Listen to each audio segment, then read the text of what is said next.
past June is a one-of-a-kind public opinion poll that is pulled together by a partnership of Abriendo Puertas, Opening Doors, and UnidosUS with support from the Pritzker Family Foundation as part of the Latino Infant Initiative policy agenda. The poll is conducted every year. This is the fourth iteration of the survey. And this particular survey surveyed roughly 1,400 Latino families across the United States, including 5 specific communities that we oversampled. Those communities include LA County in California, Arizona, New Mexico, Florida, and the state of Texas. Out of those 1,400, roughly 161 people were surveyed in Texas. In Texas, the largest demographic group are Latinos, with a population of roughly 12 million people, and those numbers continue to grow. In fact, since 2020, the Latino population in Texas has increased by 6 times the rate of the state's white population, and this is even while addressing for lower immigration rates. Despite this growth, Latino families in Texas continue to face specific challenges when it comes to both political representation and equity. And issues like income, access to healthcare, high school graduation, as well as college, remain a challenge for our community. In this specific poll, we asked families to give us top 3 issues that they're dealing with, and those issues including addressing the cost of living and inflation, wages and income, as well as protecting the rights of immigrants. 99% of those surveyed told us that creating jobs with living wages and benefits are an important issue that they felt Congress should address, that the president should address, with 79% of these folks rating it as very important. I should note that this survey was conducted at the end of January and early February of this year, so roughly right before this president, right around the time President Trump took office in late January. I should also note that Latino families in Texas are more than twice as likely to live in poverty than their white counterparts. 50% of Latino families in Texas say that their personal financial situation had actually gotten worse at the time of the survey, with 19% telling us that the situation got a lot worse. Families in Texas are responding to these financial challenges using a range of different strategies, including roughly half telling us that they had to cut down their spending or used discounts or coupons in that past year to increase due to price increases and the cost of living, while roughly 49% said that they were working an extra job in order to offset the rising cost of living.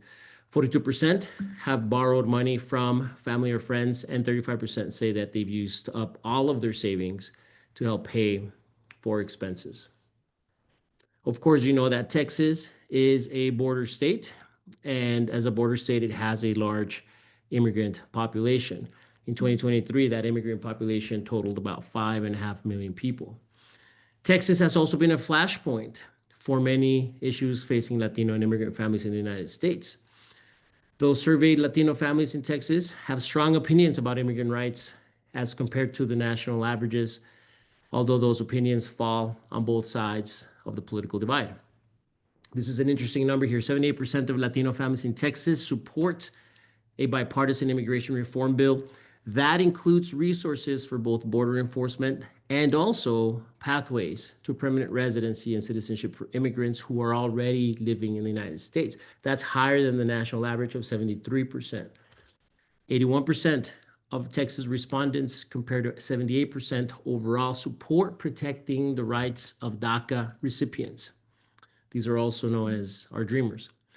These undocumented individuals are folks who were brought here as kids, and up until recently, there are federal protections for them through an executive order, and those protections are largely still in place, although in some situations, it's the federal government is making it harder on these folks.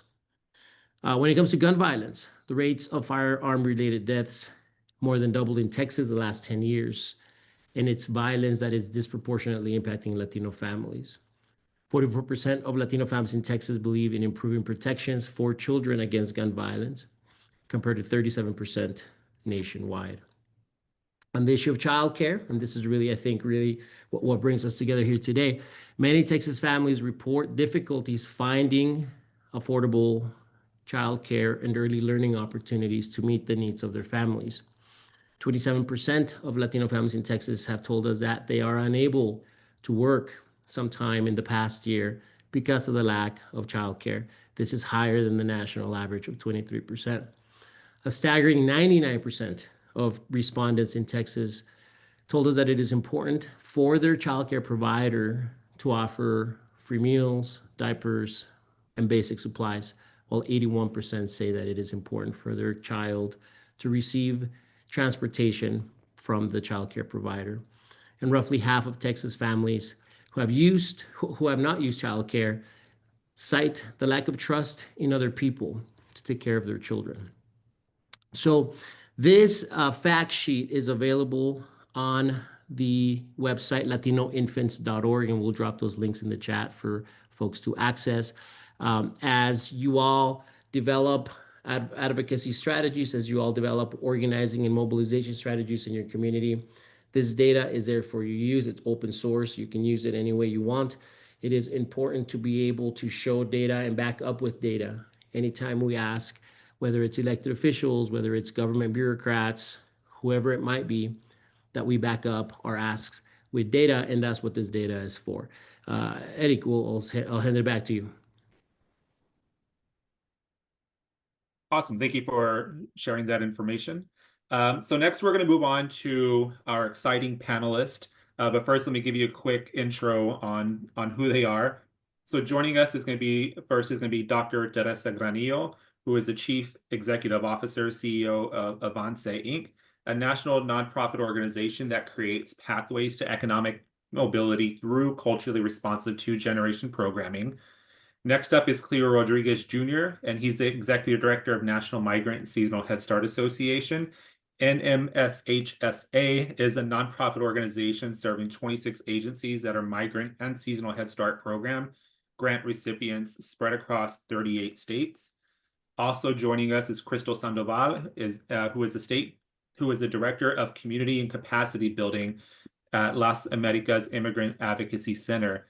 Las Americas is a nonprofit organization based in El Paso, Texas, providing free and low-cost legal services to immigrant and refugees in West Texas, New Mexico, Ciudad Juarez, and Ciudad Juarez, Mexico.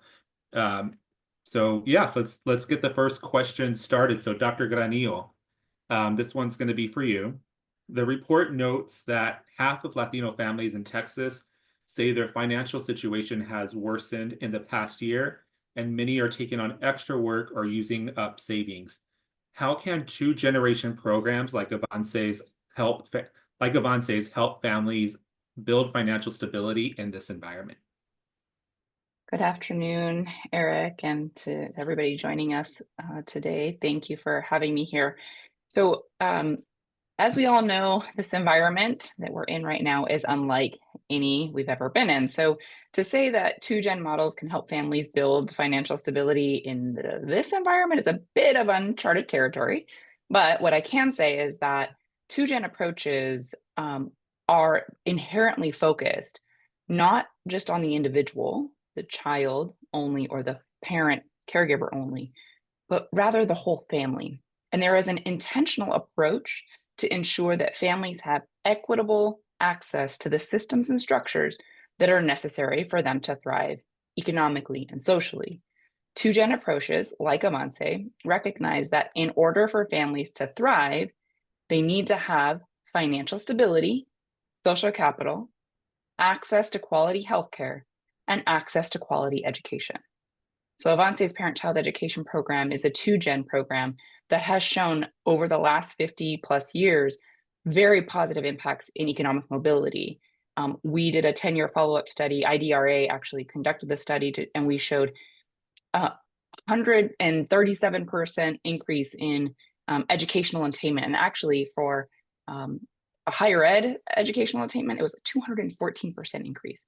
Increases in part-time and full-time employment, and increases in home ownership, which we know is really that lever that allows for our families to actually access economic mobility. We also have a program called Avance to College that we just recently launched, and it has a direct impact on economic mobility through educational attainment, allowing parents to engage in our parent-child education program on a community college campus. It gives them access to that next step in their own journey that uplifts the entire family. And we recently, this year, in fact, we've expanded to 5 community colleges across the nation. And so we're getting more families who are wanting to take that next step. And ultimately, our 2-gen programs are offering that and are have that profound impact on families' economic mobility, because our programs, our models are inherently focused on helping parents and caregivers set clear and achievable goals that will uplift their entire family. And so, and I'll also say the 2-gen programs like Avance increase parents' confidence and social network, all of which leads to their desire and motivation to do more, not just for their children, but for themselves and their family. Great, thank you for that. Cleo, as the report shows, immigrant rights remain a top concern for Latino Texans. So from your work with migrant and seasonal Head Start programs, what are you seeing on the ground in terms of how current immigration policies and economic hardship are shaping the daily lives of families in Texas? We get you a very heavy loaded question. So no kidding. Thanks a lot. And it's good to be a part of the panel, Eric and Teresa and Crystal and Javier. So, I mean, there's so much going on right now with immigration, obviously. There's so much on the news that people are watching, and this is having a chilling impact in our farm worker and communities, in our rural agriculture communities, not as, I mean, equally in our migrant and seasonal Head Start programs. It's been really interesting because we continue to hear that families are struggling with this issue, obviously, but the creative ways that families have rallied around each other to be responsive and to be aware of what's going on in their community.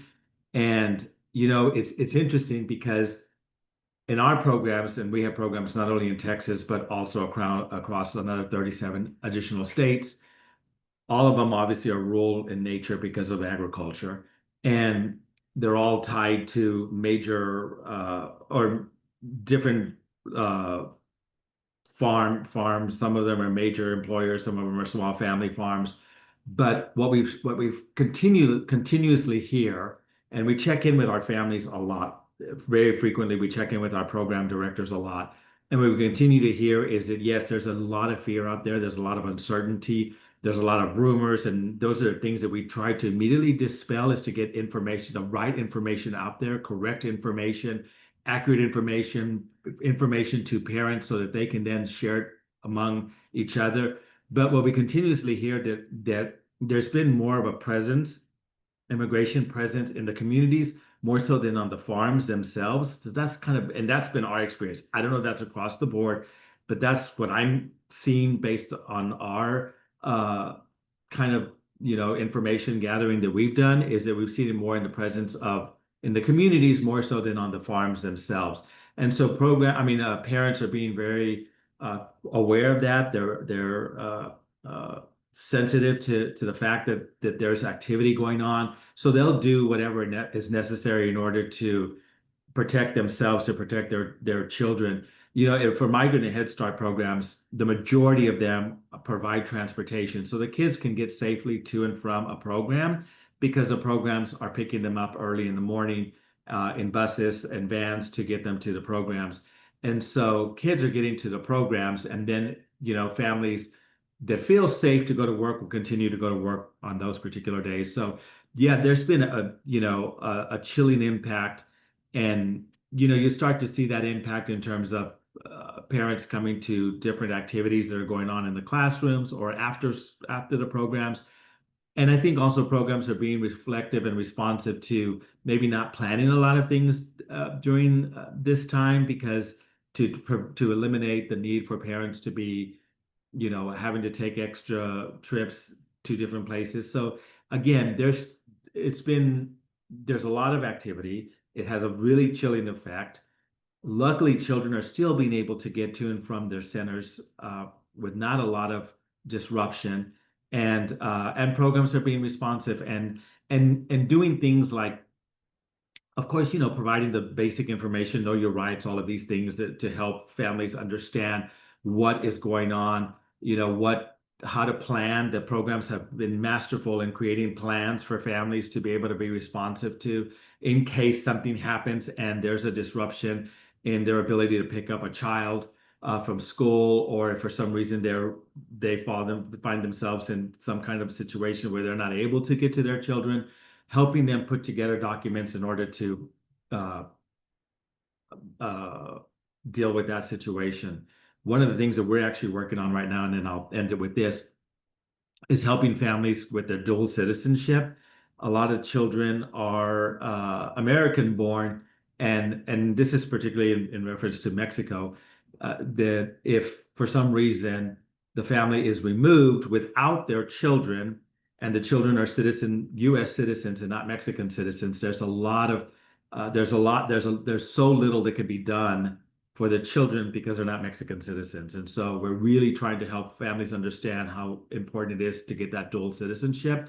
In fact, we're doing a webinar in a couple of weeks specifically on this, so that families can understand the importance of that in the event that they find themselves in a removal situation without their children. Then there's ways for them their children will then have rights if they want them to get to Mexico. So again, fear, a lot of responsiveness from our programs, a lot of planning from our programs, and a lot of creative ways that parents have figured out how to support each other and to avoid situations that will get them in a situation that they're trying to avoid.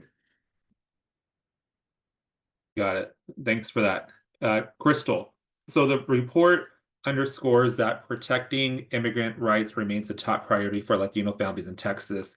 What are you seeing right now in terms of how these issues are affecting families at the border? Well, first of all, Eric, thank you so much for having me on. Thank you to Teresa for that amazing information she provided us with, and Cleo. Similar to them, I feel that there's a widespread feeling of fear. I mean, this is something super familiar, especially, historically, El Paso has been known as ground zero for a lot of the policies related to immigration. And so one of the things that we're seeing is this feeling of the questions prior to this where, if you get detained, and right now the feeling is when I get detained. Just almost this feeling is something's going to happen. We just don't know when. And that preparedness, also this sense of feeling desperate on like what do I need to do? What do I need to get done? And unfortunately, El Paso, it's a attorney desert.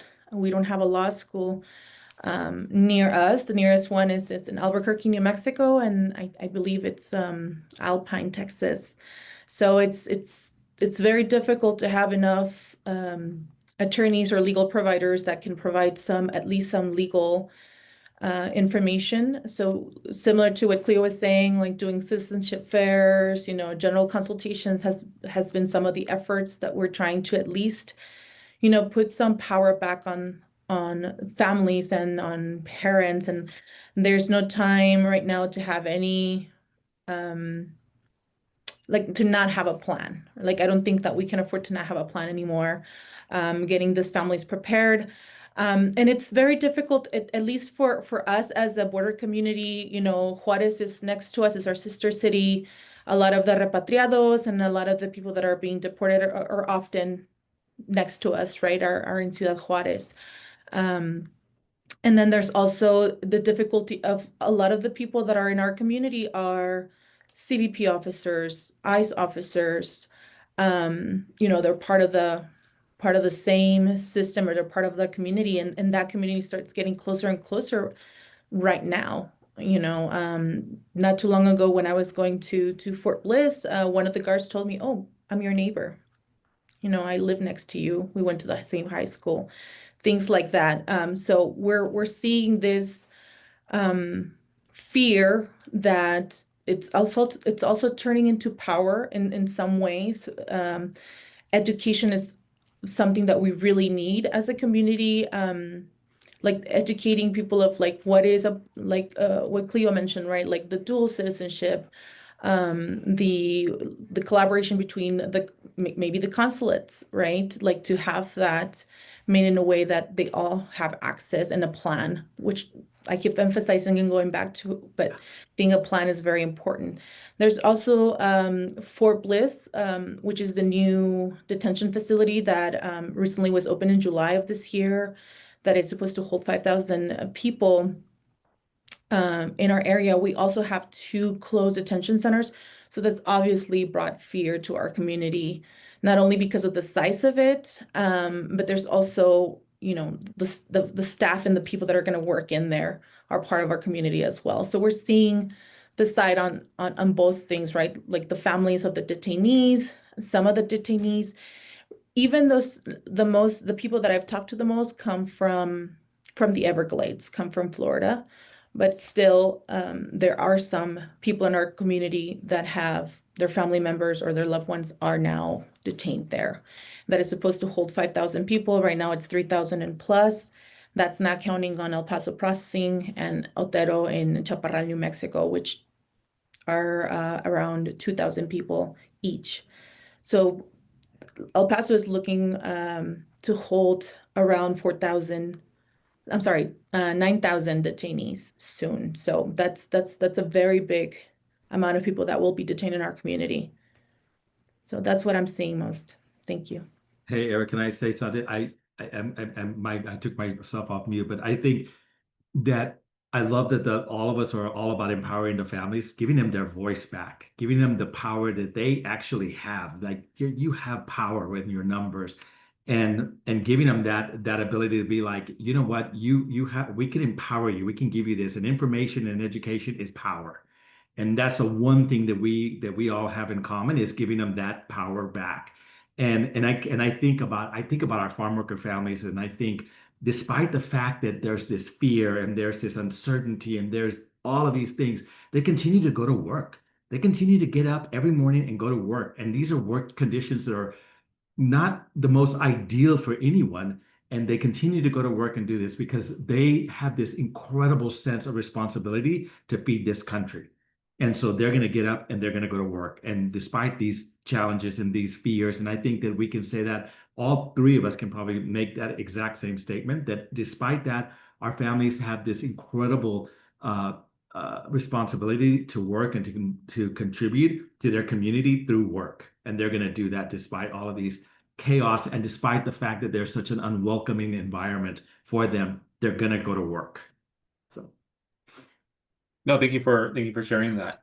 Dr. Granillo, the findings in the report show that 27% of Latino parents couldn't work because of a lack of affordable childcare.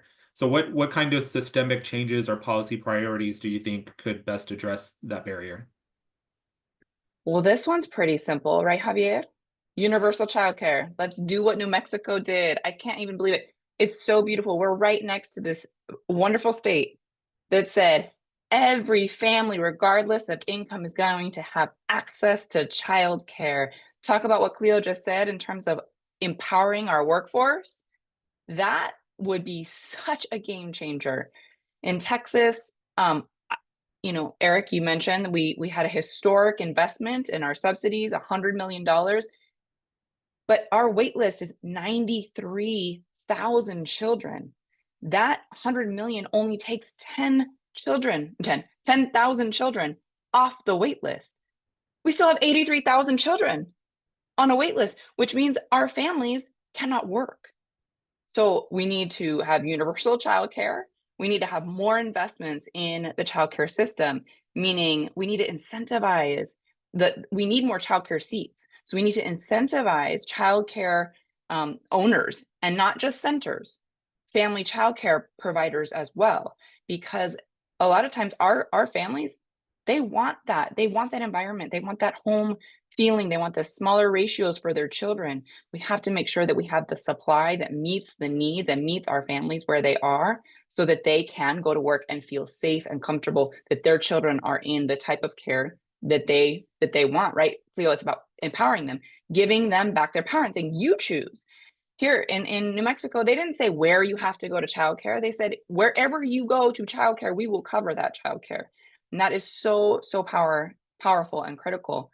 And then the other piece is our early childhood education staff, our workforce, they're dwindling. They're falling off because they can't afford to sustain their own lives doing what they love. They're in this field not because of the money. They're in this field because they love children and they love families and they love to see them thrive and see all the flourishing, when the light bulbs go off, and really they're brain architects. We're not paying them what they deserve. And again, New Mexico, starting salary, $18 an hour for early child care staff. It's fantastic. And granted, we probably need to do more than that, but my gosh, Texas, that's a first step, right? Let's get our early childhood staff and our workers, get them paid at the very minimum, $18 an hour, $19 an hour, so that they can actually sustain their own lives while they're taking care of all of our babies, right? And then just the last piece would just be, in terms of again, investing in incentivizing, right? Texas is all about the workforce. Let's incentivize people to open centers and really have high quality early education available for our workforce. And so those are the things that, I think about that keep me up at night. But we have a state right next door to us who they're an example, right, for us to follow and learn from. I mean, our early education system in Texas, the pipeline is busted. Teresa, it's busted. But then we have people like Eric, who's gonna make us into a New Mexico. I'm convinced Eric is gonna be our champion for that. So I'm planting that with you, Eric. Yeah, Dr. Granillo, you're talking about about pay. Last week, I met a young woman that was getting $8 an hour for being childcare, and I was just like, "What?" I mean, the minimum wage in Texas is still $7.25, but I thought people would do a little bit better. But yeah, it's heartbreaking. It's heartbreaking when we hear that, because in Avante, we operate Head Start, Early Head Start as well, and across the state. And we have vacancies, early childhood, our ECE teachers, we have vacancies all over because they're telling us, like, we can't, and we're doing our work to try to make sure that we pay them appropriately. But no matter what, this industry, we do not, right? They always say, tell me what your budget looks like and I'll tell you what you value. Texas doesn't value early childhood because that budget does not show that. No. We need to flip that. And in New Mexico, they have a Department of Early Ed. They've got money, and their governor is pushing all the time on putting more money into the early childhood ecosystem. We need that to happen in Texas. No, there's no incentive. I mean, $8 an hour, that's a joke. I mean, who can live on that in any community in Texas, across any community? How can you sustain yourself? Yeah, in Texas, we have the money. So whenever we talk about universal childcare, the talking point is like, oh, how are we going to pay for it? And it's like, well, we have the money, and we would have more money if we didn't give all the money away or cut off revenue sources that would help pay for it. So that's paying for it in budget is a whole other conversation. But Cleo, what would you say is the biggest misconception about migrant families in Texas? And what should policymakers understand about their contributions and challenges? So I think one of the biggest misconceptions is that anybody can do agriculture work, and that's just not the case. I think the biggest misconception is it's a skilled workforce, and that is really important for people to understand. Like, I have my skills, Teresa has her skills, Crystal has her skills. Like, we all have these individual skills, and farm workers have a skill also, and it's in agriculture. And it's, I always am stunned when I hear these reports or this rhetoric that says, "Oh, just get anybody," or "We're never gonna get Medicaid or Medicare recipients to be farm workers." Something that's never gonna work, because I've seen it over and over and over again where they'll lose a bunch of farm workers because of proposed policies, and they try to get just anybody off the street to do the work, and it just doesn't work. It doesn't work. And so the biggest misconception is that farm workers are unskilled, and it's just absolutely not true. Because again, I can't make my living doing agriculture work because that's not my skill. And so it's a skill that they have, and I think that that's important to understand. And I think another misconception is that our farm workers are not contributing to this economy, and they are, because the fact that many of them, all of them, live in our communities. They live in our rural communities. They pay taxes when they go to the grocery store. They pay rents. They pay electric bills. They're contributors to this economy, and it's not that they are takers, they're contributors. And I think that that's a huge misconception. And the thing for us, the message that we continue to give to policymakers is that if you are creating this unwelcoming environment and these hostile environments, inevitably it's going to impact agriculture, because then you're not going to have ag workers. And if you don't have ag workers, then we don't have farmers, farms that are producing agriculture, and without that you have no food. So it's such a simple economic argument, and that's really what that has been the argument that we've been making for the past 10 or 11 months, is this economic argument. Because what we're recognizing is this administration approaches things very differently. It's not about, oh, you're impacting children or you're impacting families. It's about you're impacting the economy. And that seems to resonate, because every member of Congress that we're targeting right now, every policymaker that we're targeting, they're in rural communities with that are agriculturally rich. Because what we're saying is that you impact farm workers, you impact the farmers, you impact food supply, and it's a national security issue. So these are the things that we've really how we've approached this issue of, like, yes, it's a skilled workforce. Yes, they're contributors to the economy. Yes, they're contributing, and they don't take this whole healthcare thing about for undocumented people, lies. It's lies. That just doesn't exist, and people need to understand that's not what the case is here. And so these are huge misconceptions that we consistently have to reframe and help people understand the contributions that farm workers make, and the skilled workforce that they are, and the skills that they bring to make sure that each and every one of us are eating, especially come these holidays, that all of us are going to be sitting around a table with a bounty of food that had to be picked by somebody. Yeah, no, I agree. It's the economic message that we need to really press on this issue. So Crystal, Las Americas works daily with families facing detention, separation, or fear of deportation. What policies or investments do you believe would most directly improve conditions for these families? I think that the shutdown of like detention centers, it's one of the things that is like the most important right now. That would be great. If there's a immigration reform as well, that I know these are things that right now we're not talking about these specifically. But I think that this could be potentially very, very, very helpful to everything that Cleo and Teresa mentioned. So I mean, I think that those bring back asylum as well. There's no asylum. There's all these families in Ciudad Juarez awaiting for their chance to seek asylum and seek safety, be protected, empowering our community, as well.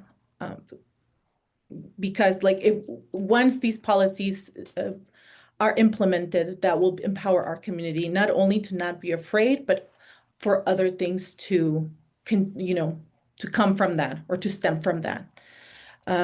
Also, a way to citizenship right now we're seeing all this changes with heavier fees, making it more complicated for us as legal providers. Everything's becoming more difficult. We are seeing people being arrested in our courts. We are seeing people being arrested on their interviews. And that's very discouraging for someone that wants to go to court, have their day before a judge, have an answer. And even those that do it from a detention space, you know, the conditions are beyond. So I think that we can start from there, from closing down these detention centers, from creating an immigration reform, making citizenship easier and a talk we can have.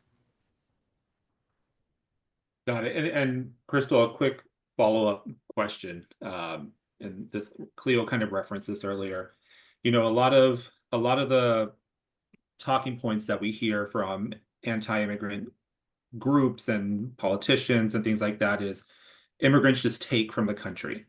From, you know, I think I have a good idea, but I would love to hear from you. What is it that immigrants offer to the community aside from their labor? You know, tax dollars, culture, you know, what else do immigrants bring to our country aside from, you know, their workforce? Their love, their resilience, their, you know, their journeys, you know, they often, you know, anytime like I do something for anyone, whether that's, you know, one of the forms, whether it's just, you know, one of our members said at one time, we are you know, we are advocates that happen to be attorneys, or you know, and so, and I say this because we advocate in so many other ways that not necessarily you have to have a law degree to do that. And so when we are in community and when we are with others, people have taught me so much about, you know, what can I bring you? And so I'll do a form, or they get a you know, we get a citizenship application, or we advocate for others, or whatever we do in the community, and we get, you know, what can I help you with? Let me bring you food. You know, hice estas quesadillas, hice esto, les traje esto, you know, like this love that we receive in a way, and it has so much power and it holds so much for them to give back and make it dignified. And even like our families of mixed status right now, that some of them have been separated and are in Juarez. Can you help me just, you know, find out a way how this new life is going to happen, right? Am I going to have to commute every day to go see my husband, my wife, my mom, my children? So that too, like we every day doing this, and what migrant community help us find, it's a way to cut through that red tape and to become very creative on what can be the next steps. And I hope I made sense. I'm like trying to like say all these things at the same time, but yes. I'm going to follow up on that because I love what you're saying, Krista. I think, Krista, you should run for president. But I think also too, and I think that Teresa can probably speak to this better, but families bring us their hopes and their dreams. And then they bring us their children, right? The resource that is most precious to them. And they ask us to care for their children and to educate them and to give them a fighting chance. And I think that is such a huge responsibility that all of us have, is to be the recipients of the thing that is most important to them, and that is their children, and also their hopes, their dreams, and their hopes and their dreams for their children. And I think that that's huge because I see that so often with our farm worker families. They will sacrifice everything so that they can give their children a chance to thrive and to succeed, and particularly the American dream. And I see it all the time, and I think that their children understand the sacrifices that are made, and the responsibility that they have to succeed, because I see it every single day with our as our kids become older and get to become adulthood and etc. So Yeah, Cleo, when Crystal was talking, I literally, that's all I could think when thinking about our immigrant families. I was like, you want to know a community who loves the US so deeply, who believes so deeply in this country and what can be offered here? It is our immigrant community. It who is don't not take the it for people who were born, granted. exactly. It is not the people who were born here who take it for granted that they've always lived in a country of abundance, that they have constitutional rights. We're not going to talk about that right now, but it is our immigrant families who come here and say, my dream, this is where my dreams can come to life. This is where my children can have dreams and actually actualize them. Right. There is no other community that has a stronger faith in what's possible in this country than our immigrant community. It 100%. You gave me chills to that because you're right. I mean, there's, I mean, it's powerful. It's so powerful to watch our families bring that hope to our doorstep, and the responsibility that we have to help them realize that. Well, thank you all for that, Dr. Garanillo. To following up on the report. It highlights how much families value trust and culturally responsive care in childcare settings. Can you speak to the importance of bicultural and bilingual early childhood programs and how they help build trust and improve outcomes for Latino families? Yeah, absolutely. I mean, just think about it from the family's perspective, right? You go into a center where your native language is not spoken and nor is it honored or valued.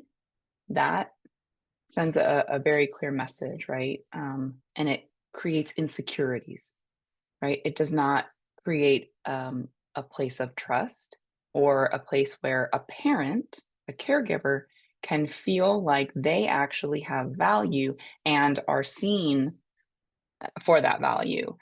Now you flip that and you have a parent walk into a facility where they're being met in their native language. They're being told that it is important for their children to maintain their native language, and they will be learning another language alongside them, and they'll also be educated. They may already know this, but they may be educated on, guess what? Despite what you've been told by educated early childhood intervention folks, because there was a study, right? Unidos did this study many years ago, that they talked to our parents across the nation about this concept of bilingualism and what their experiences were with littles within the early childhood space. And in 2023, parents were still being told to not speak Spanish to their children because they were going to confuse them. They were still being told that their children cannot learn both languages at one time. 2020, do you know the amount of research that's out there that actually speaks to the exact opposite of that? So when parents are met in a space that they're being told, no, your language, like we're going to, not only is your native language going to be valued and honored, your culture is going to be valued and honored, and we want to ensure that your child, there's that extension for your child, and that you're valued and honored in what you have to say and what you have to contribute, and you're in the front seat, you're the driver of your child's education. That's going to be at the forefront here, and there's no better way to do that than to ensure that like that they have a multilingual environment, and that they communicate that the importance and the value of multilingualism, and they're taught about that, and they're met with individuals who have lived experience. It's intentional. Head Start does this, early Head Start. At Avance, we do this. We hire our own. Our parents become so empowered by the work of Avance, by being in our classes, by receiving our services, they want to go back and get their CDA and come and work for us. That experience, talk about trust. There is no better way to gain instant trust with a parent than the person greeting them at the center or in the program says, just years ago, I literally was in your seat. I was in the program. I just came to this country. I didn't know what to do. And I came to this program and they opened their arms and they helped walk alongside me to help figure out my child's education, what I'm going to do in this country, my economic mobility journey. That builds instantaneous trust. And so I encourage parents to look for centers and programs that hire their alumni and that they celebrate lived experience and that they celebrate language justice. Thank you for that. And I was supposed to have done this earlier, but if anybody has any questions, drop them in the Q&A. We'll try and get to them as quickly as possible. But we're getting close to time. So I guess for the three of you, call to action. What's one thing advocates, communities, and leaders can do together to move all these issues forward? Crystal, do you want to start us off? Yeah, of course. Create some space to educate others. It doesn't have to be like a big space, or it doesn't have to be, it could just start with a friend, a family member, someone you met. Create like that safe space for someone to have a good conversation about the current situation. I always encourage people to help others to register to vote. That's just something that is good to start us off with, especially because it's so difficult to register. It's almost like, especially for someone that just became a U.S. citizen, someone that's new to the voting, it would be great just to have someone else teach them, especially if it's someone that might be elderly or might not know how to read and write. That would be amazing. Yeah, and have those difficult conversations of whatever it is, right?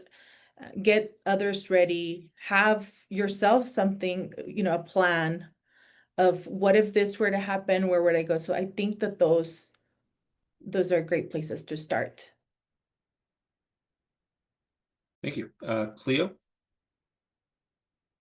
So I represent the farm workers, agriculture community. So I think that my call to action would be this coming holiday season, specifically Thanksgiving, to just remember your farm workers, to not take for granted how the food got to your table, to take a minute to reflect when and how food gets to your table and who's responsible for getting it securely and safely and fresh to your table. And when you are scrolling through Facebook or whatever social media that we all are tied to, when you see a message about farm workers, share it or comment, make a positive comment about it, because it's a population that's so underappreciated, yet each and every one of us rely on it. And there's not a single person that doesn't rely on the work that farm workers do and that they contribute to our communities and to our health and well-being. And so again, when you're scrolling through social media, share stuff. We'll be putting out a bunch of stuff. We'll be doing some really heavy advocacy during this time. This is a great opportunity for us to remind folks what it is that farm workers do, the contribution that they make, the economic contribution, the skills that they bring, the resiliency that they bring, and the fact that it is the responsibility that they feel to make sure that our country eats. So my call to action is, don't forget your farm workers this holiday season. Share a message, show appreciation. Cool. Thank you for that. Dr. Granillo? I know it can feel really heavy right now in our current environment and our climate, but I still think that it's so important for us to have a voice and talk to your elected officials. make sure that you talk to them about the issues you're seeing in the community. Our elected officials, oftentimes they're not on the ground. They're not in the trenches. They don't know what's happening on the day-to-day, the real stuff that we've been talking about here, the impact that policies are having on children and families. And I think it's really important that they hear from as many of us as possible about the pains that we're going through, about the things that we're seeing. And I know right now it feels like, well, what's it all for? What difference is it going to make? It does. It makes a difference over time. And I'll tell you, them not hearing from us, that will make a huge difference. We won't be able to make progress. We can't expect, it's that whole idea of like, you can't complain if you didn't vote. Like, we've got to make sure that they hear our voices and our stories, and that we are lifting up the pain that our communities are experiencing right now in workforce, immigration issues, housing issues, affordability issues. They need to hear about it all, and we need to keep bombarding them with all of that information until change happens. So talk to your elected officials. I agree. And Javier, I know you had some additional thoughts you want to contribute to a call to action. Yeah, thank you, Eric, and thank you, panel. Super insightful panel. And I just want to piggyback a little bit off of what Dr. Granillo stated earlier. So I'm based in New Mexico. I get to enjoy a lot of the good things that New Mexico has accomplished. And my call to action to all of you listening, and to whoever watches this recorded webinar at some other point. New Mexico didn't get there by accident. New Mexico didn't get to universal childcare by accident. New Mexico's early childhood and care department was not created by accident. The permanent funding streams that are funding early childhood in New Mexico to the tune of close to $1 billion a year did not happen by accident. It happened because good, smart, committed, engaged people from all walks of life, from scholars who present research on early childhood to immigrant families, immigrant workers. They organized over the course of 15 years and built the early childhood system that we have in New Mexico today. So my call to action is take this information, take this data, take the stories that you heard here today, and organize in your own community. It makes a difference. Trust me, we are seeing it play out in New Mexico right now as I speak. Thank you very much. Awesome. Well, thank you, Javier, for those thoughts. Thank you to our awesome panel for the discussion. That's a very passionate issue for all of us. And we have to do more, like you all said, and do more beyond just talking about the issues. We have to actually do something to push the goals to get where we want to be. But again, thank everyone for participating. Thank you to the participants. Feel free to reach out to us if you have any follow-up questions. We would love to stay in touch. Again, my name is Eric Holguin. I'm the Tech State Director for UnidosUS, and we're going to keep continuing having these conversations in other spaces. So we hope to see you then. So thank you so much for your time and for joining us today.